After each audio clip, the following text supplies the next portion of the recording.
Esse é o nosso trabalho de física, as leis de Kepler e as leis da gravitação. O nosso grupo consiste em eu, Benhur, o Everton, o Marco e o Miguel. Primeiramente, as leis da gravitação universal. O que foi a gravitação universal?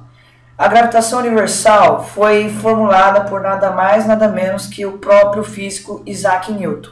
Como ele formulou esta teoria, a lei da gravitação? Tudo começou num certo dia em que ele estava sentado abaixo de uma macieira lendo um livro. Esta é a lenda da maçã.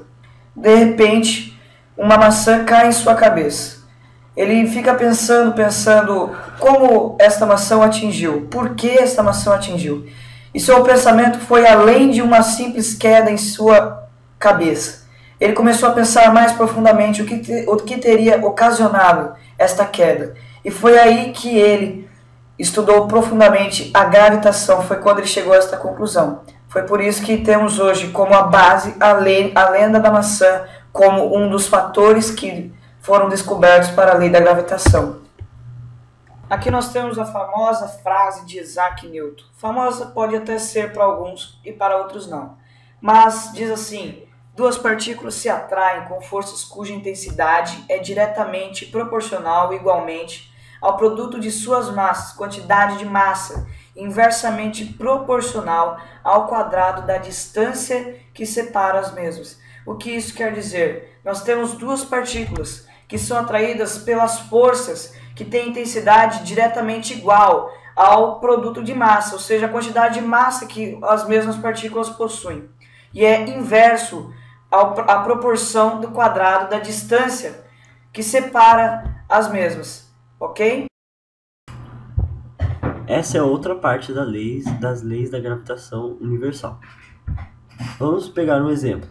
Considere duas massas, M1 e M2, a uma distância uma da outra, conforme a figura aí abaixo.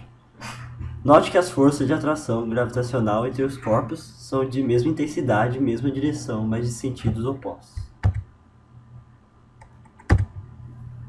Quando os corpos são extensos ou grandes e esféricos, e a distribuição de sua massa é uniforme, a distância é medida entre os seus eixos centrais, conforme a figura abaixo.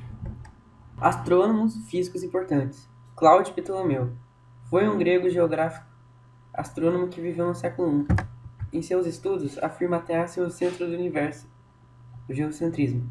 Em sua obra principal, Almagesta, apresenta seus cálculos sobre a dimensão da Lua e a distância entre ela e o Sol. Johannes Kepler foi um astrônomo, matemático e astrólogo alemão que contribuiu para a revolução científica do século XVII. Ele é conhecido por formular as 3 leis da mecânica celeste, posteriormente as leis de Kepler. Suas obras têm relação com a lei gravitacional universal de Isaac Newton. Vamos falar sobre a primeira lei de Kepler, a lei das órbitas elípticas. O planeta em órbita em torno do Sol descreve uma elipse em que o Sol ocupa um dos focos. Esta lei definiu que as órbitas não eram circunferências, como se punha até então, mas assim elipses. A distância de um foco F1 até o objeto, mais a distância do outro objeto, que é o foco F2, é sempre igual, não importando a localização do objeto ao longo da elipse. Agora vamos falar sobre a segunda lei de Kepler, a lei das áreas. A linha que liga o planeta ao Sol varre áreas iguais em tempos iguais. Esta lei determina que os planetas se movem com velocidades diferentes, dependendo da distância a que estão do Sol.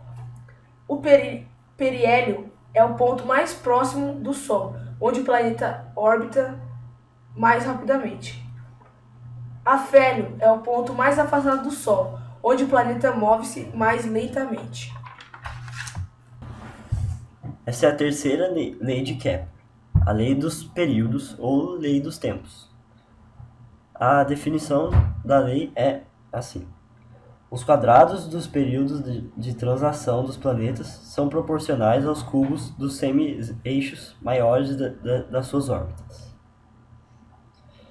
Ou seja, sendo R o período do ano do planeta e T o semi-eixo maior da órbita de um planeta se tem a seguinte equação.